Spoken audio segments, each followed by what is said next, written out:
we ain't gotta beef, bro. It ain't. We don't have to beef with each other. Feel me? But if we see each other, it's gonna be that. You feel what I'm saying? Like, I ain't saying I'm beefing with you. A birthday celebration that took a turn for the worst. Now cars filled with bullet holes. Investigation to find out why famous rapper Julio Foolio, who just turned 26, was shot dead early this morning. Hit that bitch yesterday, man. It's a celebration. We finna go get 2 bottles of Don Julio. He dead, brother. He dead. Yeah. Got caught. Now you can't even go to no more family reunions. You dead. As we all know, Julio Foolio's tragic death remains unsolved, with no suspects apprehended and no significant developments in the M case. However, this hasn't stopped the internet from buzzing with theories and speculations about who might be behind his death. Many are pointing fingers at Young Guinness due to their well-known beef, and the 2 follow-up diss tracks Young Guinness dropped after Foolio's passing. But there's a name that seems to be slipping under the radar, a name that might be more connected to Foolio's M than people realize, 23KB. Now you might be wondering how 23KB fits into this picture. Let's rewind to 2022, a year that left hip-hop fans reeling when the news broke that JayDaYoungan had passed away. Hey there, Katie. Javarius Scott, a rapper who goes by the stage name JayDaYoungan, was just 24 years old. He died last night after police say he was shot multiple times. While most people were in mourning and sending their condolences, Foolio took a different route and started mocking JayDaYoungan's death. This led to a lot of speculation that Foolio might have had something to do with JayDaYoungan's demise. Just cause you rocking with a rapper, you rocking with a that don't need. You act like you my op now. You know what I'm saying? Here's where 23KB comes into the spotlight. He wasn't just JayDaYoungan's best friend. They were practically brothers, having grown up together. JayDaYoungan's death hit 23KB hard. They probably want to know how I'm feeling right now. I'm really up right now. What's more, during an Instagram live, 23KB warned Foolio that it's up when he sees him. At the time, many dismissed this as just banter, but in hindsight, it looks like a crucial piece of the puzzle. We ain't gotta beef, bro. It ain't. We don't have to beef with each other. Feel me? But if we see each other, it's gonna be that. You feel what I'm saying? Like, I ain't saying I'm beefing with you. To fully grasp the gravity of this situation, we need to dive deeper into the tragic events surrounding JayDaYoungan's death. On Wednesday, July 27, 2022, the 24-year-old rapper Javarius Scott, known to fans as JayDaYoungan, was gunned down outside his home. The Bogalusa Police Department received several calls reporting an incident around 5:50 p.m. on the 600 block of Superior Avenue. When officers arrived, they found JayDaYoungan severely injured, and he was quickly rushed to an emergency room. Despite their efforts, he lost consciousness before a first aid helicopter could transport him to the hospital. As more details of the attack emerged, it was revealed that JayDaYoungan had been ambushed by a group of gangsters. On that fateful day, he was spending time with his father, Kenyatta Sr., outside their home. They were having a father-son moment, talking and sharing some drinks, when their peaceful evening was shattered by the arrival of 3 gunmen who opened fire on them. JayDaYoungan was hit 5 times in the initial assault. The situation escalated when, as they tried to take cover inside the house, 2 more gunmen appeared from the side, trapping them in a classic ambush. JayDaYoungan's father, who was armed, managed to fire back, but it was too late. His son had already sustained multiple gunshot wounds. When JayDaYoungan arrived at the emergency room, doctors discovered he had been hit with at least 8 bullets. Sadly, despite their efforts, he couldn't survive the brutal attack. Rapper was and another man injured in a shooting in Bogalusa. Sources tell us the motive for the shooting was retaliation. Police have identified the victim as Javarius Scott, who goes by the stage name JayDaYoungan. His father, who also sustained injuries, was fortunate that his wounds weren't as severe. In an interview, he talked about the heartbreaking loss of his son, expressing his belief that the attackers were driven by jealousy of JayDaYoungan's success as a rapper. According to his father, Jay didn't have any enemies, and he didn't think the attack was gang-related. He said he was a good, humble, and respectable kid. However, fans couldn't help but speculate whether the incident was gang-related or tied to Jay's beef with other rappers. This is where Foolio enters the picture. Accusations flew, suggesting that Foolio might have sent gangs to attack Jay. Fans were suspicious of Foolio because of his reaction to JayDaYoungan's death. While the two rappers never publicly beefed, Jay had taken shots at Foolio in some of his tracks. Jay frequently attacked Foolio because of Foolio's history with Youngin Ace, who was JayDaYoungan's friend. When Jay passed, Foolio took to Instagram and posted, "R.I.P. JayDaYoungan. You will be missed, LOL." Fans were puzzled by his use of LOL in such a somber post. And Foolio followed up with another post that said, "Dude used to diss me just to be cool with the ops. Even got them boys tatted. Now look," ending it with a laughing emoji. He was clearly referring to Youngin Ace. This reaction led fans of JayDaYoungan to point fingers at Foolio, though some believed Foolio's reaction stemmed from Jay's subtle disses while he was alive. Foolio addressed the fans who questioned why he mocked JayDaYoungan after his passing.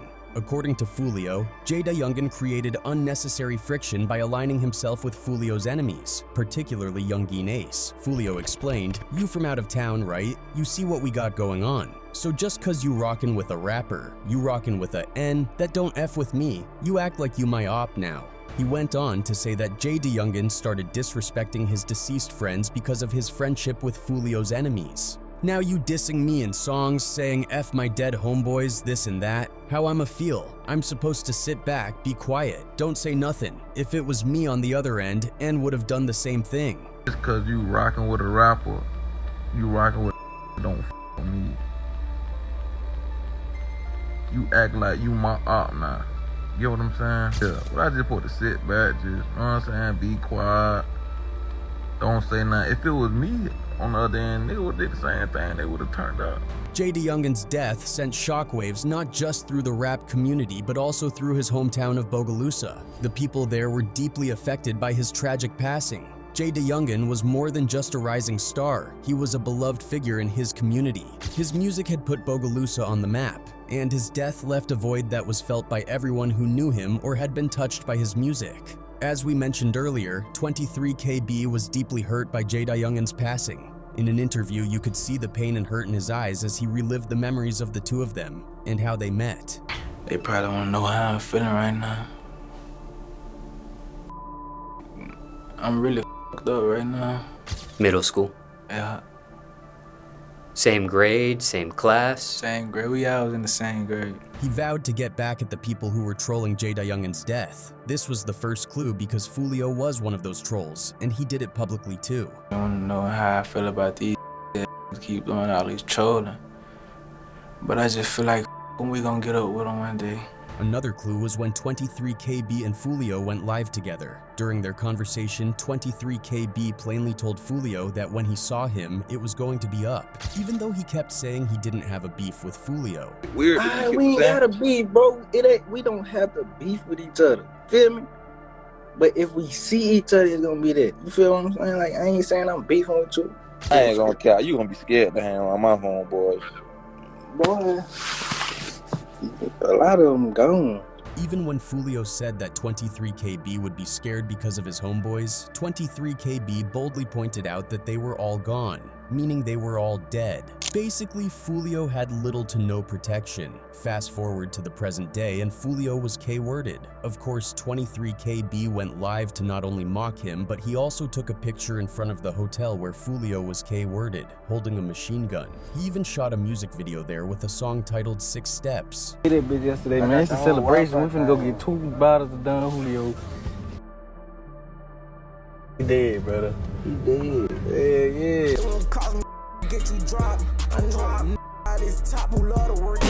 Some people are saying he's just doing it for clout, and that Foolio was such a big menace that a lot of these rappers are mocking his death. But some people are saying it's too big of a coincidence, and that 23KB had a bigger motive to end Foolio, especially considering how much JayDaYoungan's death hurt him. But let's shift gears to the person everyone is really suspicious of, Youngin Ace. The beef between Youngin Ace and Foolio was intense and well known, with both sides suffering losses and even making diss tracks about each other. Why? Went out to eat on his birthday, 4 shot, 3 dead in the worst way. Ooh, I smoke, baby, ooh, I smoke, Tiki. This wasn't just a minor disagreement, it was a full-blown feud that everyone in the rap community was aware of. Beyond their personal beef, Young Ace was also close friends with JayDaYoungan, and Jay's death hit him hard. In fact, Young Ace felt a lot of guilt because he and JayDaYoungan weren't on good terms before Jay's death. The tragic news left him shattered. Ace took to Instagram to post a lengthy caption pouring out his feelings. "Damn, I wasn't even gonna come post, brudda, cause this shot been eating me on the inside cause we wasn't seeing eye to eye about some shit we could have rekindled," the 24-year-old wrote. He admitted that his pride stopped him from calling his good friend, a regret that now weighed heavily on him. To honor JayDaYoungan, Young Ace got a tattoo of Jay on his leg, a permanent reminder of the friend he lost and the unresolved issues between them. Now, this pain, coupled with Foolio's mockery of JayDaYoungan's death, made people think Young Ace could have been the one to take out Foolio. To really get a grasp on how this tragic moment came to be, we need to rewind the clock a bit. Back in 2021, there was a song that everyone on social media couldn't stop talking about, Who I Smoke by Young Ace. This track didn't just make waves, it shed light on one of the deadliest rap feuds brewing for years in Jacksonville, Florida. These Jacksonville rappers had this unique style of dropping clues about revenge KLings in their music videos, often using beats from classic pop songs and layering them with some of the most sinister lyrics. Young Ace and his crew took Vanessa Carlton's 1,000 Miles, flipped it completely, and filmed the video on a posh golf course, smoking cigars and dancing while the lyrics celebrated the deaths of Foolio's crew from North Jacksonville. Who I Smoke went viral almost instantly, racking up 16 million views in just a month and getting reactions from all the big influencers online. Who I Smoke. Say it. No! Hey, Julio, come get this. Videos I've seen. Just, you know why? They show one gun in the video. But the way they seem to be just nonchalantly enjoying life while clowning and die? With such a bold move from Young Ace, Foolio felt the need to hit back even harder. Foolio took a classic Fantasia song, remixed it, and for the music video, he printed out a massive poster of two of Ace's friends and his blood brother who had died beside Ace in a drive-by shooting outside a Japanese steakhouse. Ace was the only survivor in that car attack. Who I Smoke came out of nowhere, went crazy, kind of made it more mainstream to where people who don't even know y'all, they were tapped into it. How I took it too far when they made a song for speaker. Once the dead get involved, it's already too far. Corbin ass was lost until they found him in that bag. Corbin Johnson was last seen alive in July of last year. Then last Friday, a man discovered the victim's skeletal remains. From that point on, Foolio's crew and Young Ace's crew began a back and forth of diss tracks aimed squarely at each other, each song embedded with hidden messages and taunts. Now let's set the scene in Jacksonville, Florida, the biggest city in the continental US by land area. Florida's always been a major player in the rap scene, but Jacksonville didn't really make it to the mainstream until these viral diss tracks between two rival crews put it on the map. On one side, you've got Young Ace leading the ATK gang, which mainly runs the west side of Jacksonville. On the other side, there's Foolio, the head of KTA, also known as K Them All. KTA is an alliance between Foolio's gang from the north side and another crew called Young and Reckless from the south side. The beef between Young Ace and Foolio kicked off around 2017 over what both sides say was a misunderstanding. It's a bit murky on what exactly happened, but it quickly escalated from a simple disagreement to a full-blown war. What makes this feud even more tragic is the number of mutual friends both sides had. While Ace and Foolio were never exactly tight, they shared friends like Queso.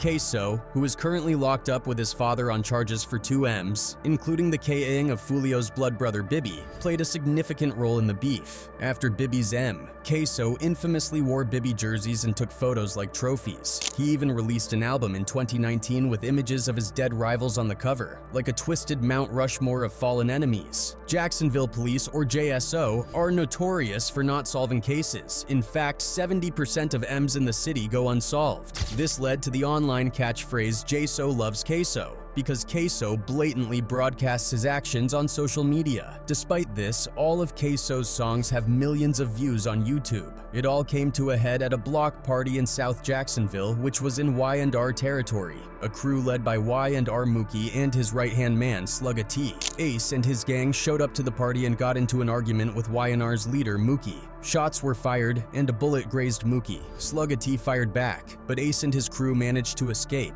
leaving the situation tense and volatile. To make matters worse, Mookie was already friends with Foolio's cousin, which made it easy for Y and R and Foolio's gang to form an alliance under the name KTA, or K Them All, with a shared enemy, JayDaYoungan Ace and his crew, ATK.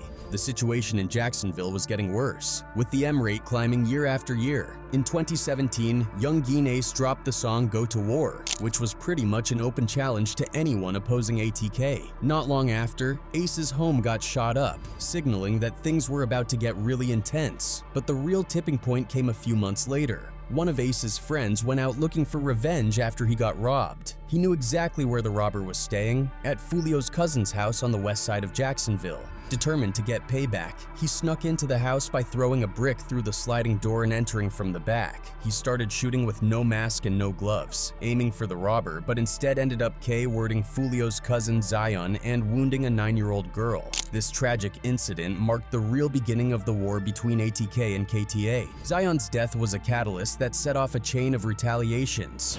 According to witnesses, Thomas broke out a sliding glass door, walked inside, and began shooting, hitting a 9-year-old and a teenager. 18-year-old Zion Brown died at the hospital. Investigators believe Thomas was not alone when he shot Brown and 2 children. Not long after Zion's death, his sister was shot 14 times in an attempt to prevent her from testifying in court. Miraculously, she survived. The friend of JayDaYoungan Ace who did the shooting was eventually sentenced to life in prison, but this was just the beginning of the violence, with Foolio's cousin being the first to die in this beef. KTA was looking to make a swift and powerful statement of revenge. Ace's music career was starting to gain serious traction around this time. His new song F That was getting millions of views on WorldStar in just a few days, and fans were already comparing him to NBA YoungBoy. Then, just a week later, tragedy struck. 4 young men were in this car when they were shot. The vehicle pulled up to their Chevy sedan, opened fire,